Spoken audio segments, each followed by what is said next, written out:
दोस्तों, legal and legal में एक बार फिर से आपका स्वागत है। सतेंद्र कुमार अंतिल बनाम सेंट्रल ब्यूरो ऑफ इन्वेस्टिगेशन, 11 जुलाई को डिटेल जजमेंट आया, जिस जजमेंट में सुप्रीम कोर्ट ने कुछ गाइडलाइन जारी की है। इससे पहले हम इसी मुद्दे पर 2 वीडियोज़ बना चुके हैं, लेकिन उन दोनों वीडियोज़ में, दूसरी वाली वीडियोज़ में जो लेटेस्ट गाइडलाइंस आए हैं उनका हमने डिस्कशन नहीं किया था, जिसको आज हम चर्चा करने जा रहे हैं, जिस पर आज हम डिटेल से विस्तार से बात करेंगे। सुप्रीम कोर्ट ने जो गाइडलाइन जारी की है वो बहुत महत्वपूर्ण है और आने वाले समय में आप देखेंगे कि एक बहुत बड़ा क्रांतिकारी परिवर्तन क्रिमिनल प्रैक्टिस में आने वाला है, जो दोनों पक्षों को प्रभावित करेगा। मजिस्ट्रेट जुडिशरी को प्रभावित करेगा। जुडिशरी के सामने जितने पक्षकार हैं, दूसरा पक्षकार चाहे वह प्रोसिक्यूशन है चाहे वह डिफेंस है, उनको भी प्रभावित करेगा और पॉजिटिव वे में प्रभावित करेगा। गाइडलाइन क्या है, उनको शुरू करने से पहले मैं बता दूं कि सुप्रीम कोर्ट ने किस तरह से इंसिस्ट किया है कि इन गाइडलाइंस को आप सभी के द्वारा फॉलो किया जाना है। क्या कहा सुप्रीम कोर्ट ने गाइडलाइन जारी करने से पहले, मैं आपको बता देता हूँ। सुप्रीम कोर्ट ने कहा कि हम स्पष्ट करते हैं कि दिशा निर्देश के साथ साथ सभी चर्चाएं दिशा निर्देश के रूप में कार्य करने के लिए है। We do make it clear that all our discussion along with the directions are meant to act as guideline। यानी कि आप इनको नज़रअंदाज नहीं कर सकते। जो कुछ हम दिशा निर्देश जारी कर रहे हैं इनको बतौर गाइडलाइन लिया जाए। अब देखिए दिशा निर्देश क्या है। पहला ही दिशा निर्देश मैं समझता हूँ जिसकी सबसे ज़्यादा ज़रूरत है और जिससे सबसे ज़्यादा लोग व्यथित होते हैं, परेशान होते हैं, वह है ज़मानत को लेकर। सुप्रीम कोर्ट ने कहा है कि सरकार जल्द ही जमानत के ऊपर एक नए कानून के ऊपर विचार कर सकती है, ताकि देश भर की में होने वाली विभिन्न न्यायालयों में सभी जमानतों को स्ट्रीमलाइन किया जा सके। अक्सर आप देखते हैं कि बिल्कुल मजिस्ट्रेट का या जजेस का अपनी डिस्क्रिशनरी पावर होती है। आप कितना भी अच्छा आर्गूमेंट्स कर दें, कितने भी आप एविडेंस दे दें, क्योंकि वो एविडेंस की स्टेज नहीं होती है। कभी तो ये कहकर या कभी ये कहकर एक लाइन लिख करके जमानत का उचित आधार नहीं पाया गया, इसलिए इसको जमानत नहीं दी जा रही है, ये कहकर जमानत खारिज कर दी जाती है। आने वाले समय में शायद ऐसा नहीं होगा। जमानत के ऊपर जब कानून आएगा तो एक स्पेसिफिक उसके ऊपर रूल्स आएंगे, गाइडलाइंस आएंगी, उन्हीं के तहत किसी व्यक्ति की जमानत स्वीकार या अस्वीकार की जाएगी। आगे उन्होंने जो गाइडलाइन जारी किया वह है सेक्शन 41A CRPC को लेकर किया और इन्वेस्टिगेटिंग एजेंसी और उनके ऑफिसर्स के लिए किया। कहा कि वह सेक्शन 41 और 41A के मैंडेट्स जो कि CRPC में दिए गए हैं उसको स्ट्रिक्टली फॉलो करें, जिसे आगे अवधेश कुमार बनाम स्टेट ऑफ बिहार में सुप्रीम कोर्ट ने कहा है अगर कोई इसको फॉलो नहीं करता है तो हायर अथॉरिटीज़ उन अधिकारियों के खिलाफ एप्रोप्रिएट एक्शन ले। आगे सुप्रीम कोर्ट ने इसी निर्णय में न्यायालयों से भी कहा है कि वह अपने आप को सेटिस्फाइड करें कि सेक्शन 41A-41 का कंप्लायंस किया गया है या नहीं किया गया है। सुप्रीम कोर्ट का व्यू बहुत क्लियर है, बहुत स्पष्ट है। अब इनके क्या असर होते हैं, हालांकि यहाँ उन्होंने बहुत सख्ती से कहा है मजिस्ट्रेट के लिए, जैसे उन्होंने कहा कि वह अपने आप को सेटिस्फाइड करें। यहाँ मजिस्ट्रेट अपने आप को सेटिस्फाइड करने की बजाय देखने में यह आता है कि वो खुद आयोग की तरफ बैठकर उसकी तरफ से वकालत करनी शुरू कर देते हैं। मैंने कई मामलों में देखा है जहां 41A का कंप्लायंस नहीं किया जाता है, चेकलिस्ट नहीं लेकर आते हैं, वहां ज़बरदस्ती मजिस्ट्रेट कोर्ट में कहकर उनसे चेकलिस्ट बनवा देते हैं। वो खुद नहीं चाहते कि 41 एप्लीकेबल हो या अब को छोड़ा जाए। सुप्रीम कोर्ट चाहता है कि कम से कम लोग जेल जाए, मजिस्ट्रेट चाहते हैं ज़्यादा से ज़्यादा लोग जेल में जाए। अगले गाइडलाइन में उन्होंने स्टेट गवर्नमेंट, यूनियन टेरिटरीज को कहा है कि वो 41 और 41A के लिए प्रोसीजर को फॉलो करने के लिए और इसको मैंडेट करने के लिए गाइडलाइन जारी करें। दिल्ली पुलिस का स्टैंडिंग ऑर्डर है उसको फॉलो कराएं। दिल्ली पुलिस का स्टैंडिंग ऑर्डर का जिक्र आया इस ऑर्डर में। अवधेश कुमार वर्सेस बिहार में जो जजमेंट आया है दरअसल वो उसी दिल्ली पुलिस के स्टैंडिंग ऑर्डर नंबर 109/2020 के आधार पर आया है, काफ़ी कुछ उसी से लिया गया है।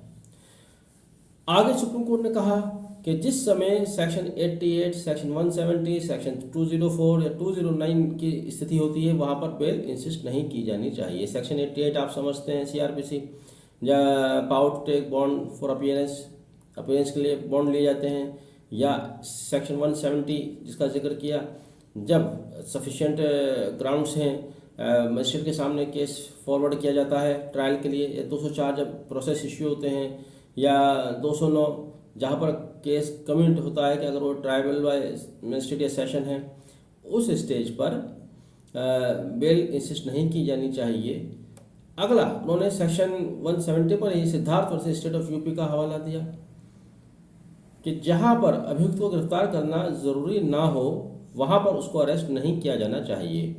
आमतौर से धारणा बनी हुई है, इस तरह की प्रैक्टिस है कि जिस समय चार्जशीट फाइल की जाती है उस समय उसको अरेस्ट किया जाना चाहिए या न्यायालय के समक्ष पेश किया जाना चाहिए। इस पर सुप्रीम कोर्ट ने कहा कि अभियुक्त को गिरफ्तार करना रेयर केस में जब ही जरूरी है जब उससे कोई चीज़ आपको रिकवर करानी है, कोई वेपन रिकवर कराना है, कोई आर्टिकल रिकवर कराना है। अदरवाइज कोई ऐसा मैंडेटरी नहीं है कि जब आप चार्जशीट फाइल कर रहे हैं तो अभियुक्त की गिरफ्तारी हो जानी चाहिए। यानी कि सुप्रीम कोर्ट ने Siddharth versus state of UP 2021 का हवाला दिया, कहा कि उसकी कंप्लायंस करें और अभियुक्त को चार्जशीट फाइल करते समय गिरफ्तार करना मैंडेटरी है, इस बात को अपने दिमाग से निकाल दें।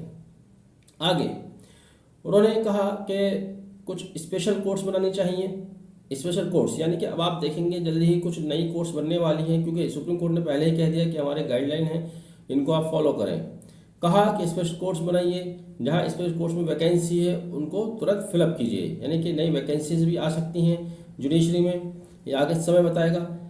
आगे सुप्रीम कोर्ट ने जो अगला गाइडलाइन दिया वो बहुत अच्छा दिया, बहुत पॉजिटिव वे में आप इसको ले सकते हैं। हम तो ये देखते हैं कि मजिस्ट्रेट या कुछ अदालतें दिमाग बंद करके बैठी हुई हैं, बिल्कुल एक लाइन पर चल रहे हैं, वो बिल्कुल भी कानून के नज़रिए से सोचना ही बंद कर रखा है उन्होंने। एक लाइन है उस पर चलते हैं। यहाँ सुप्रीम कोर्ट का कहना यह है कि सेक्शन 440 का पालन करें। सेक्शन 440 क्या कहती है?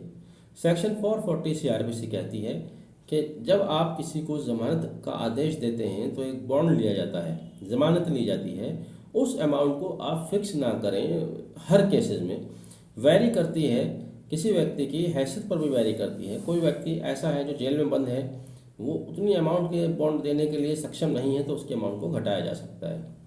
ऐसे बहुत लोग हैं जिनकी जमानतें हो गई हैं लेकिन उनके पास उतना बॉन्ड नहीं है, जमानती नहीं है और जेलों में बंद पड़े हुए। तो सुप्रीम कोर्ट ने यहाँ यह भी कहा कि सेक्शन 440 का कंप्लायंस करें। 440 जब आप जमानत सुनते हैं, अगले गाइड ने कहा तो 440 आपके दिमाग में होना चाहिए। अगला डायरेक्शन बहुत इंपॉर्टेंट, बहुत ही ज़्यादा इंपॉर्टेंट, जहां सुप्रीम कोर्ट ने कहा है सेक्शन 436A का कंप्लायंस जुडिशरी द्वारा स्ट्रिक्टली किया जाना चाहिए। 436A बहुत कम हमारी प्रैक्टिस में है, बहुत कम इसे इस्तेमाल करते हैं, बहुत इंपॉर्टेंट सेक्शन है। सेक्शन 436A क्या कहती है? सेक्शन 436A कहती है कि जिन अभियुक्तों को, सजा याफ्ता अभियुक्तों को अपनी कुल सजा का 50% सजा वो जेल में पूरी कर चुके हैं, उनको जमानत दे देनी चाहिए। यहाँ पर supreme court Bhim Singh versus union of India 2015 case court करता है, जिसमें यहाँ पर ये बता दें, जिसमें भीम सिंह अपनी सज़ा का 50% बहुत ज़्यादा जेल में बिता चुके थे। वहाँ कोर्ट ने, हाई कोर्ट ने इनको आदेश जारी किया था मजिस्ट्रेट्स को, राज्य के सभी मजिस्ट्रेट को, कि वो सभी जेल में जाएं अपने अपने क्षेत्र के, वहाँ बैठें और देखें कितने ऐसे अभियुक्त हैं जिनको 50% ज़्यादा सज़ा पूरी कर चुके हैं, उनके लिए अप्रोप्रिएट ऑर्डर पास करें और उसकी रिपोर्ट भेजें। 436 की इंपॉर्टेंट बात यह है कि यहाँ पर बेल एप्लीकेशन मूव करने की भी ज़रूरत नहीं है। अगर किसी ने 50% अपना समय बिता लिया है जेल के अंदर तो उसको ऑटोमेटिकली रिहा कर देना चाहिए, बेल एप्लीकेशन की भी ज़रूरत नहीं है। इसके अलावा सुप्रीम कोर्ट ने बेल के लिए कहा कि अगर कोई बेल मूव की जाती है उसको 2 हफ्ते में उसका निपटारा कर दिया जाए, एंटीसिपेटरी बेल को 4 हफ्ते में डिस्पोज ऑफ कर दिया जाए। साथ ही उन्होंने कहा कि इस दिशा निर्देश, जो उन्होंने दिशा निर्देश जारी किए हैं, इस दिशा निर्देश का फीडबैक भी मांगा है। सुप्रीम कोर्ट ने कहा है कि 4 महीने के अंदर सभी state governments, union territories, high court affidavit file करें। यानी कि ये ऐसा नहीं है कि जजमेंट आया और निकल गया, ये एक प्रक्रिया है जो शुरू हो चुकी है। सुप्रीम कोर्ट ने दिशा निर्देश जारी किए और उस दिशा निर्देश को लागू करने का, ये समझ लीजिए एक तरह से, जब इसमें समय मांगा है तो 4 महीने का समय भी उनको दिया गया है। 4 महीने बाद उन्होंने फिर से रिपोर्ट मांगी है। तो आप देखेंगे आने वाले समय में बहुत कुछ चेंज होने वाला है। जमानत के ऊपर एक नया कानून आने वाला है, बेल बॉन्ड को लेकर अब कुछ फ्लेक्सिबिलिटी दिखाई देगी, अमाउंट कुछ कम होगी उन केसेस में जहां लोग गरीब हैं या उतनी अमाउंट का बॉन्ड नहीं दे सकते हैं। नई कोर्ट्स का गठन होगा, उन कोर्ट्स में नई वैकेंसीज भी आएंगी। 436A को लेकर काफ़ी उथल पुथल चली रही है आजकल, आप देख रहे होंगे जेलों वगैरह से रिपोर्ट्स मंगाई जा रही है, वकीलों से भी रिपोर्ट्स मंगाई जा रही है, बार्स के पास लेटर आ रहे हैं। कुल मिलाकर एक बहुत ही क्रांतिकारी जजमेंट है, बहुत अच्छा जजमेंट है। मैंने पहली वीडियो में केवल इसीलिए बनाई थी कि 85 पेज का जजमेंट है, बहुत छोटा है, 85 पेज का बहुत छोटा है। जितना डिटेल में इन्होंने डिटेल चीज़ों को समराइज़ किया है, पूरी सीआरपीसी को समराइज़ कर दिया। अगर आप क्रिमिनल की प्रैक्टिस करते हैं तो इस जजमेंट को पढ़ना आपके लिए बहुत ही ज़रूरी है। सत्येंद्र कुमार अंतिल बनाम सेंट्रल ब्यूरो ऑफ इन्वेस्टिगेशन, इस जजमेंट को आप जरूर पढ़िएगा, बहुत कुछ आपको सीखने को मिलेगा। बहरहाल अपनी वीडियो तक देखा, बहुत बहुत धन्यवाद। Thank you, have a nice day.